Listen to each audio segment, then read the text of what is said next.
கமெண்டியில் தான் இருக்கேன். நான் ஆனால் இப்போ சொல்ல முடியாது, நான் புக்ஸ் படிக்கிறது நிறுத்திட்டேன். ஆனால் நான் காலேஜ் படிக்கிறதுலேருந்து ஸ்கூல் படிக்கிறதுலேருந்து வேலைக்கு போகிற வரைக்கும் ஒரு 10 இயர்ஸ் கண்டினியூஸாக புக்ஸ் படிச்சிருக்கேன். நான் படித்தது வந்து விவேகானந்தர் புக்ஸ் தான் நிறையா படிச்சிருக்கேன். ராஜயோகம் அது மாதிரி அவர் நிறையா புக்ஸ் எழுதியிருக்காரு. அடுத்தது வந்து இப்போட லேட்டஸ்ட்டாக நான் வந்து புக்ஸ் படிக்க முடியல, டிவியில் கல்கட்டாவில் ஒருத்தர் நம்ம பாபாஜி பற்றி சொன்னதெல்லாம் புக்ஸ் படிக்க முடியலன்றதால கேட்க ஆரம்பித்தேன்.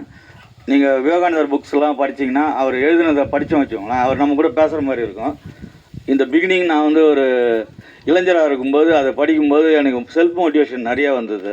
அதுதான் என் வாழ்க்கையை இவ்வளோ தூரம் தூக்கணுதுன்னு நினைப்பேன். நான் இன்றைக்கும் என்னை தூக்கின்னு வருது அதுதான். நான் எதை கண்டோ டக்குன்னு அசந்து போகிறது கிடையாது. அவர் என் கூட பேசுகிற மாதிரியே இருக்கும். அவர் என்ன சொல்லுவார்னா, உன்னை சுற்றி நடக்கிறதெல்லாம் பார்த்து பயந்துடாத நீ. அவர் நம்மளுக்கு அதை சொல்லித்தரதே அதுதான். நீ என்ன கோல் வச்சுருக்கியோ அதை நோக்கி போயினாரு.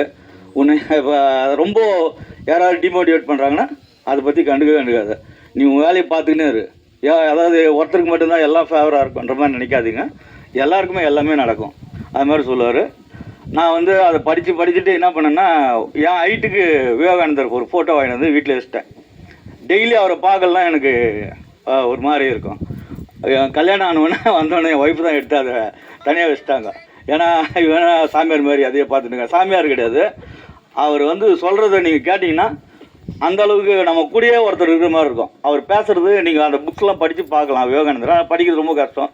ஆனால் கீதை கொஞ்சம் பாதி தான் படித்தனால அதுக்கு மேலே என்னால் படிக்க முடியல, அதனால் நிறுத்திக்கினேன் நான். ஆனால் விவேகானந்தர் புக்ஸ் எல்லாத்தையும் ஃபுல்லாக படித்தேன். இன்றைக்கும் வீட்டில் வச்சுருக்கேன் நான். எப்பயாவது எனக்கு தேவையான எடுத்து அதுதான் பார்ப்பேன். Thank you sir.